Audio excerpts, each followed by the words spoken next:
Shalom Bapak Ibu Saudara yang terkasih di dalam nama Tuhan Yesus. Kita akan kembali belajar satu bagian kebenaran firman Tuhan pada kesempatan ini. Efesus pasal 5 ayat yang ke-20 akan kita baca bersama Bapak Ibu Saudara. Efesus pasal 5 ayat yang ke-20. Saya akan bacakan bagi kita semua.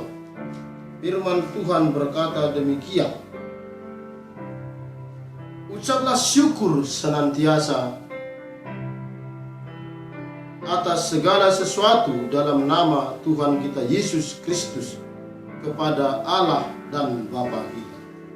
Mengucap syukur adalah menjadi bagian daripada kehidupan seorang Kristen.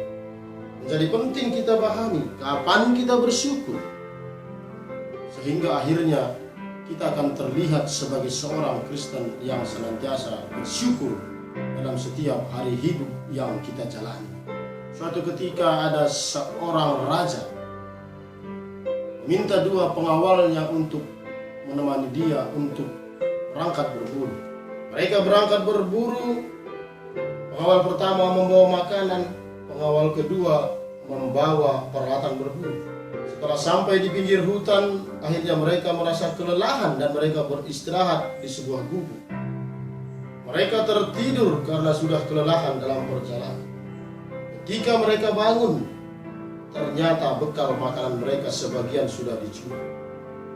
Kemudian salah satu pengawal berkata, makanan kita dicuri, mengapa kamu tidak menjaga makanan kita? Dia menunjuk kepada satu pengawal yang lain. Selanjutnya pengawal tersebut berkata, marilah bersyukur. Kenapa kita harus bersyukur? Kata pengawal yang satu lagi. Ada beberapa hal yang perlu kita syukuri. Yang pertama, dia hanya mengambil sebagian makanan kita dan masih meninggalkan sisanya bagi kita. Yang kedua, dia hanya mengambil makanan kita tetapi tidak mencelakakan kita, tidak melakukan sesuatu yang jahat kepada kita. Dan yang ketiga, mengapa kita harus bersyukur? Sebab dialah yang mencuri makanan kita, bukan kita yang menjadi pencuri. Si raja berkata, sudah, tidak perlu lagi diperdebatkan. Mari kita menikmati makanan kita. Setelah menyelesaikan makan, akhirnya mereka berburu ke dalam hutan. Ketika raja mempersiapkan alat-alat berburunya, setahu bagaimana, tangan kelingking raja akhirnya terkena alat berburu dan terputus. Pengawal yang satu berkata, mengapa kamu tidak mengawasi raja kita? Kenapa kamu tidak persiapkan alat berburunya sehingga tangan raja kita menjadi terluka dan terputus? Maka si pengawal yang baik hati tersebut kembali berkata, bersyukurlah raja, sebab jari kelingking raja terpotong. Dan kali ini raja tidak bisa terima. Kamu suruh aku bersyukur sementara kelingkingku terpotong. Mari kita pulang, kita tidak jadi berburu. Sehingga raja dan kedua pengawalnya akhirnya pulang kembali ke istananya. Begitu sampai di istana, raja berkata, masukkan pengawal itu ke dalam penjara. Sebab dia sudah menghina raja. Dia menyuruh raja bersyukur, padahal kelingking saya sebagai raja sudah terputus, terpotong di tengah hutan. Maka akhirnya pengawal yang satu menggiring pengawal yang satu lagi, memasukkannya ke dalam penjara. Beberapa bulan ke depan akhirnya raja kembali berburu, tetapi hanya tinggal pengawal yang satu. Kemudian Bapak Ibu Saudara yang terkasih di dalam nama Tuhan Yesus, begitu mereka sampai di hutan berburu, sampai akhirnya ke tengah hutan dan raja dan pengawalnya itu tersesat. Dan yang lebih mengerikan, keduanya ditangkap oleh manusia primitif di tengah hutan tersebut. Mereka dimasukkan ke dalam satu tempat dan mereka akan dipersembahkan kepada dewa-dewa mereka di tengah hutan tersebut. Raja dan pengawalnya begitu gemetar ketakutan ketika mendengar bahwa mereka akan dijadikan sebagai korban persembahan kepada dewa-dewa mereka. Sampailah harinya bahwa kedua orang ini akan dipersembahkan. Akhirnya kedua orang, raja dan pengawalnya ini, dikeluarkan dari tempat tersebut. Mereka dibersihkan, dimandikan, sebab mereka harus dipersembahkan, maka harus dibuat sebaik mungkin. Ketika si raja dibersihkan, dimandikan, maka kelihatanlah jari kelingking raja tidak utuh karena sudah terpotong. Maka dengan begitu geram, salah seorang daripada pimpinan manusia primitif itu menendang sambil berkata, "Hei, kamu tidak layak untuk kami persembahkan pada dewa kami karena kamu cacat." Dan akhirnya raja tersebut ditendang dan akhirnya terlunta-lunta pergi kembali pulang ke istana. Begitu sampai di istana, dia mengatakan kepada pengawal-pengawalnya, "Keluarkan pengawalku yang baik hati itu dari dalam penjara." Begitu keluar, kemudian dia berkata, "Terima kasih. Aku tidak mengerti ketika engkau menyuruh aku bersyukur. Sebab sesungguhnya, jikalau kelingkingku hari itu tidak terpotong, maka hari ini aku akan dipersembahkan di hutan itu kepada dewa-dewa orang-orang primitif itu. Tetapi ketika mereka melihat kelingkingku terputus, maka akhirnya aku dibuangkan karena aku tidak layak untuk dipersembahkan kepada para dewa mereka tersebut. Terima kasih, aku tidak bisa memahami apa yang kau sampaikan kemarin. Terima kasih ketika engkau menyuruh aku bersyukur. Maafkan aku yang sudah memenjarakanmu." Tetapi si pengawal yang baik hati berkata, "Terima kasih Tuanku, Rajaku. Engkau telah memenjarakan aku. Sebab jikalau aku tidak engkau penjarakan, maka aku ikut bersamamu ke hutan, berburu, dan kita bertiga ditangkap. Dan akhirnya kita akan dipersembahkan di hutan tersebut. Jadi terima kasih engkau sudah memenjarakan aku." Bapak Ibu Saudara, dari kisah ini kita akan melihat bahwa bersyukur bukan berbicara apa yang terjadi di dalam kehidupan kita. Bahwa bersyukur bukan cerita bahwa ketika terjadi yang baik kita berterima kasih, tetapi ketika terjadi yang buruk kita tidak berterima kasih. Jadi Bapak Ibu Saudara, menjadi penting kita pahami bahwa bersyukur bukan berbicara apa yang terjadi, tetapi bersyukur berbicara kita mampu memahami apa yang Tuhan ingin kerjakan dalam hidup kita. Seorang berkata, "Kami sekeluarga bersyukur karena Tuhan menjawab doa kami di akhir tahun ini. Sebuah mobil Avanza bisa kami nikmati di akhir tahun ini." Yang lain berkata, "Saya sangat bersyukur karena Tuhan menyembuhkan penyakit saya. Tuhan itu baik, Ia ajaib dan luar biasa. Aku akan ikut Dia seumur hidup." Yang lain berkata, "Saya sangat bahagia karena anak saya diterima bekerja di sebuah perusahaan asing. Oleh karena itu saya bersyukur kepada Tuhan, sebab Tuhan itu adalah luar biasa." Saya pikir ini sesuatu yang normal Bapak Ibu Saudara. Kalau ada orang bersyukur oleh karena sesuatu yang baik yang terjadi di dalam hidupnya. Tetapi bagaimana jika yang tidak baik yang terjadi? Seorang berkata, "Terima kasih Tuhan, rumah kami terbakar habis saat kami berdoa di rumahmu. Sebab jika rumah itu terbakar saat kami tidur, maka hari ini kami tak dapat lagi bersyukur." Ini yang menjadi luar biasa Bapak Ibu. Ketika seorang anak berkata, "Tuhan, terima kasih hari ini saya dapat ke gereja, walaupun tadi pagi saya berangkat hanya makan tanpa lauk. Sembuhkan papa saya yang sedang sakit Tuhan, dia sedang dirawat di rumah sakit. Terima kasih Tuhan." Luar biasa Bapak Ibu Saudara. Inilah kesaksian sesungguhnya bersyukur. Terima kasih Tuhan, di usia pernikahan kami yang ke-15 tahun ini, Engkau belum memberikan kami keturunan. Kami percaya tiada yang mustahil bagimu. Sesungguhnya inilah yang dikatakan bersyukur Bapak Ibu Saudara. Kita akan melihat bagian berikutnya.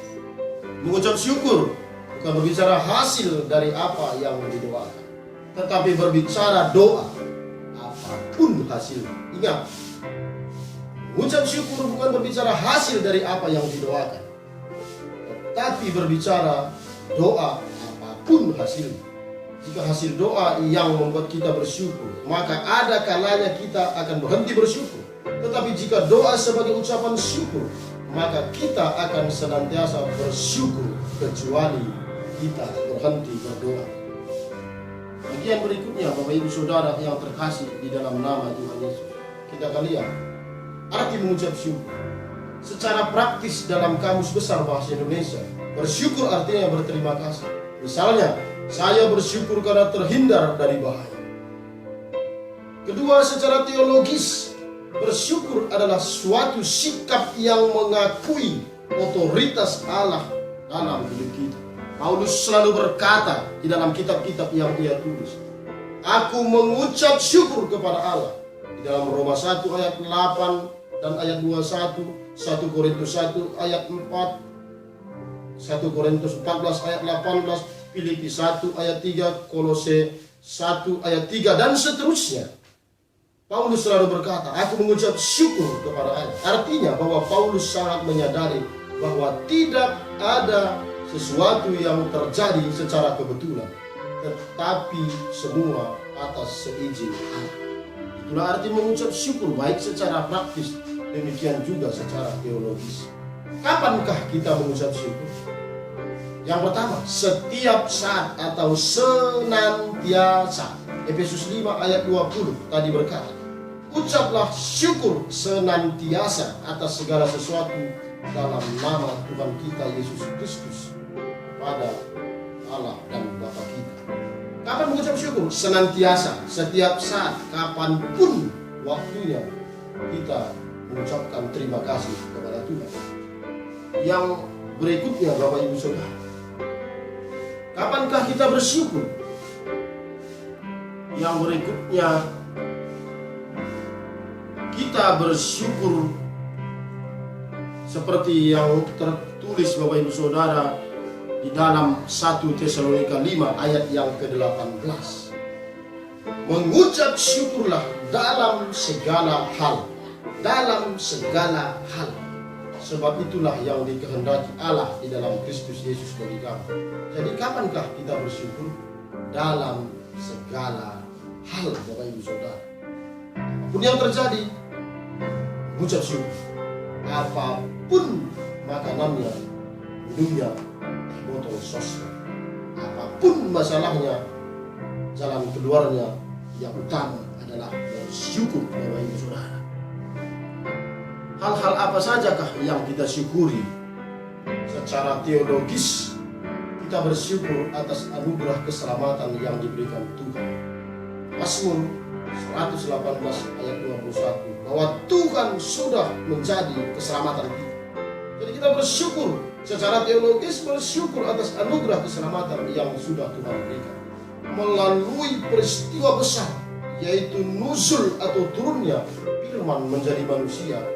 Maka kita beroleh keselamatan sekali untuk selama-lamanya. Inilah hal yang sangat kita syukuri. Secara praktis, apakah hal-hal yang kita syukuri? Yang pertama, memberi jalan keluar untuk setiap masalah kita. Mazmur 136 ayat 13. Laut teberau selalu ada di perjalanan hidup kita Bapak Ibu Saudara. Tetapi Allah sudah menyiapkan jalan keluar untuk kita tempuh, untuk menghadapi lautan-lautan kehidupan yang tidak mudah untuk kita jalani. Yang kedua, memimpin perjalanan hidup kita sepanjang tahun demi tahun. Mazmur 136 ayat yang ke-16. Gurun perjalanan hidup sama dengan gurun yang dijalani oleh bangsa Israel ketika keluar dari tanah Mesir. Dengan pimpinan Tuhan, gurun itu mereka bisa lalui. Maka kita juga di tengah-tengah perjalanan hidup kita, gurun-gurun yang akan kita lalui, Tuhan akan pimpin kita untuk melaluinya, sehingga kita akhirnya sampai pada tujuan yang Tuhan tetapkan. Yang berikutnya, mencukupkan segala kebutuhan kita sepanjang perjalanan hidup kita tahun demi tahun. Mazmur 136 ayat yang ke-25. Sepanjang 1 tahun Tuhan telah sediakan manna dari sorga dan burung puyuh bagi kita, bagi Bapak Ibu Saudara, bagi saya. Maka tahun-tahun yang akan datang pun Tuhan akan sediakan lebih daripada itu, lebih daripada itu. Yang terpenting, mari kita terus bekerja, mari kita bekerja, mari kita layani Tuhan di dalam perjalanan hidup kita. Yang berikutnya Bapak Ibu Saudara yang terkasih di dalam nama Tuhan Yesus, apakah hal-hal yang secara praktis kita syukuri dalam kehidupan kita? Kita bersyukur untuk kekuatan yang Tuhan beri bagi kita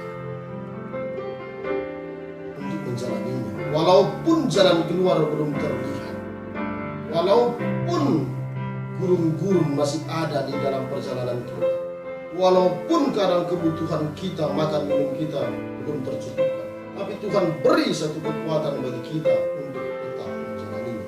Sebab Ketika kita angkat tangan kita berdoa, tidak serta-merta apa yang kita minta, apa yang kita doakan dijawab Tuhan, tapi diberikan Tuhan satu kekuatan bagi kita untuk menjalani kehidupan ini. Akhirnya sampailah kita pada satu kesimpulan. Bersyukur adalah rahasia hidup bahagia. Jangan tunggu hidup bahagia untuk bersyukur, tetapi bersyukurlah, maka hidup Anda, hidup kita akan bahagia. Jika kebahagiaan diukur dari apa yang kita miliki, maka kita takkan pernah berbahagia. Sebab mereka yang sudah mempunyai segalanya, mempunyai harta dunia pun tak pernah bahagia.